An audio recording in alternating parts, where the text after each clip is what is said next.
as I said, at the very start of your financial journey, you need to really buy insurance and invest. So it's not a question of, which is which first. Kailangan isabay mo yan. You have to say, okay, I'm going to put a part of my money to invest and then a part of my money to buy insurance. So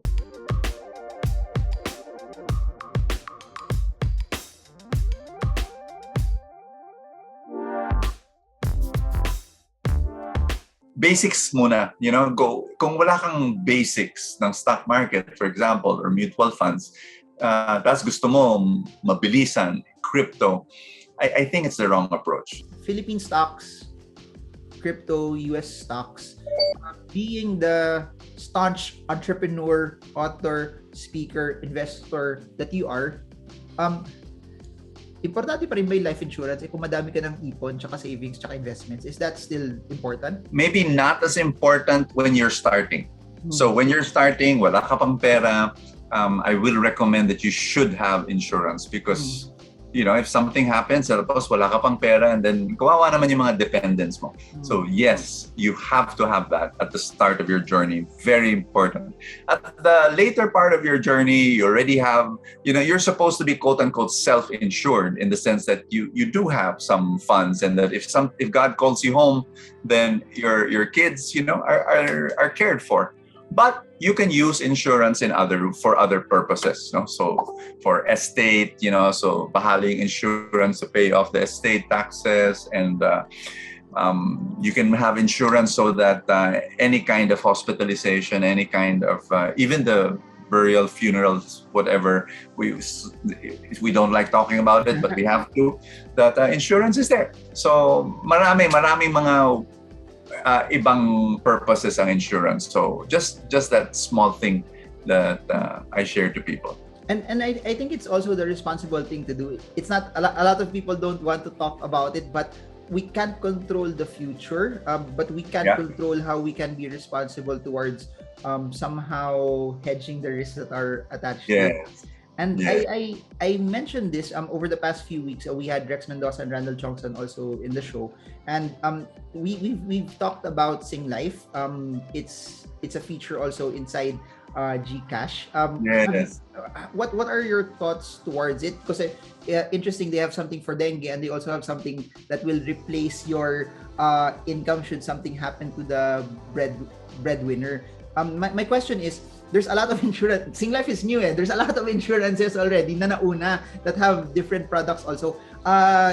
Is it still what do you think is the value proposition of it, and especially for people who are watching this na hindi pa sila insured, hindi pa nila inaasikaso yung insurances nila? Yeah, I'm very excited with Sing Life. In fact, just full disclosure, I have 0.000 1% invested into it. Nothing crazy big, but just a tiny kurot. Because I loved it. I love the idea that people can buy their insurance, cheap insurance, small amount of money. You can be insured against dengue, against COVID, tapos income replacement pa. Tapos umpisa pa lang yan. There will be other products. And then you can do it from your phone, so accessible. What is there not to be excited, to see that it's now so accessible for the common person to say, hey, I need this as protection. So that for me is I want to see more of that in your phone. You'll be able to get those very practical protection insurance for your daily life. That for me is really, really exciting. And what's interesting about that, it's so convenient. I think that's what's nice about it.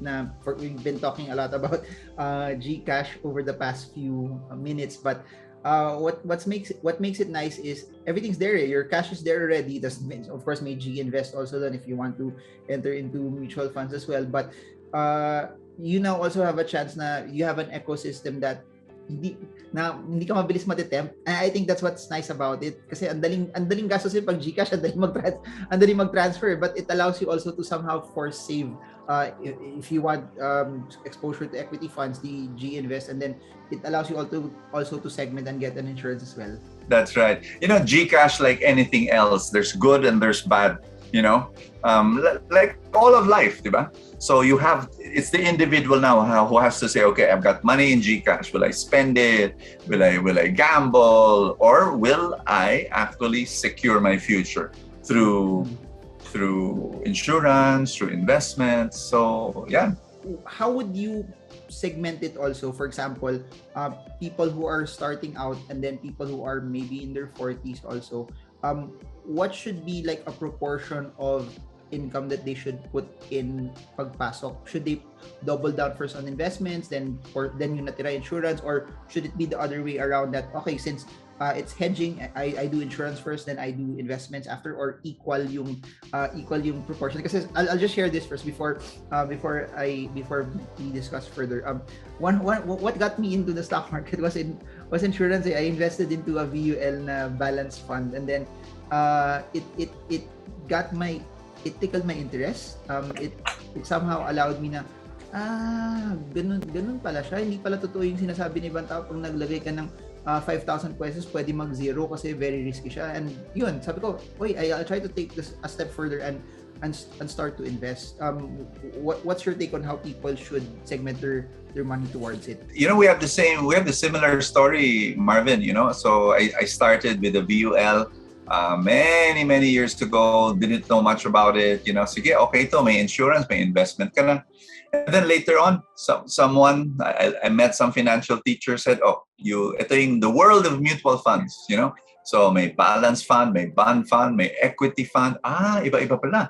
So I learned, I put money there. And then later on, direct stock. So I think that's the process now that people go through. So pareho tayo. To answer your question, as I said, at the very start of your financial journey, you need to really buy insurance and invest. So it's not a question of, you know, which is which first. You know, kailangan isabay mo yan. You have to say, okay, I'm going to put a part of my money to invest, and then a part of my money to buy insurance. So and then as the journey progresses, hopefully you've bought enough insurance already na the bulk of your money should really go into investments. You know, when people ask me this question, mas mahirap pa yung tanong nila, Marvin, eh. No, yung ito yung tanong nila, ha? Brother Bo, marami akong utang.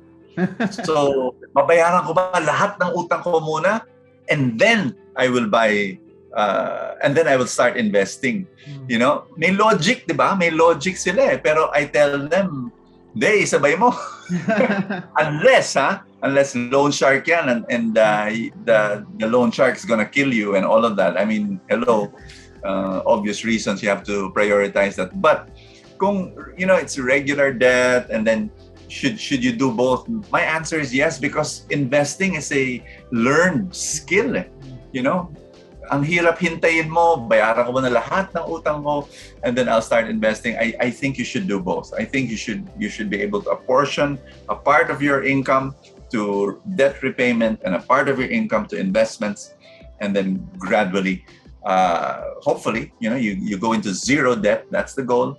And then you start investing more. And totoo, no, there's really a place for it, eh. And this is what people need to realize here. And I appreciate Brother Bo Sanchez for discussing his insights on this, because people always pit investment products with each other. Na parang, UITF versus VUL, or Philippine stocks versus US stocks, or Forex versus ano. But what people need to realize are, these are all assets, eh. These are all there. The more you have of it, the better. There will be times that one will perform better than the other, pero it doesn't matter, eh. As long as you have more of it, at the end of it all, it will be better for you. So ako, I'd rather have more laggards than having no investments at all, or having very little investments at all. Na parang an underperforming investment with volume might be better than an overachieving investment with very little volume. And I think people need to realize that. And it goes back to what we said, eh. People like lotteries, eh, na lagay ako malaki hoping na ito na yung magpapayaman sa akin, eh. But it really doesn't work like that, eh. Absolutely. You know, one of the things I tell Truly Rich Club members, so we teach them how to invest in the stock. You'll be better off than 99% of the Filipinos out there who do not know how to save, you know? So even if the stock market does not grow, of course we know it will grow, but even if it does not grow, tama ka eh, na, you know, imagine every month you're putting money there, you'll be surprised na, uy, ang laki na ng pera ko. So imagine that ako tama, maganda lang sinabi mo. Tama na sinabi mo na even a laggard, okay siya.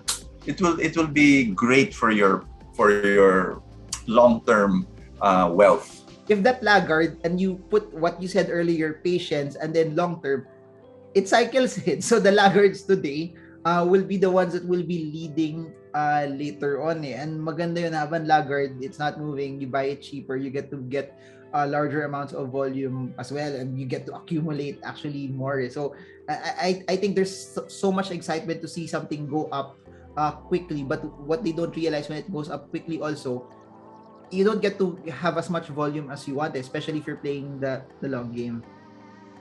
I know that variance can come again, a new one, and so that will really change the direction of where we're going. But barring that, you know, I think the worst is over, and we are now getting out of the worst crisis we've ever had.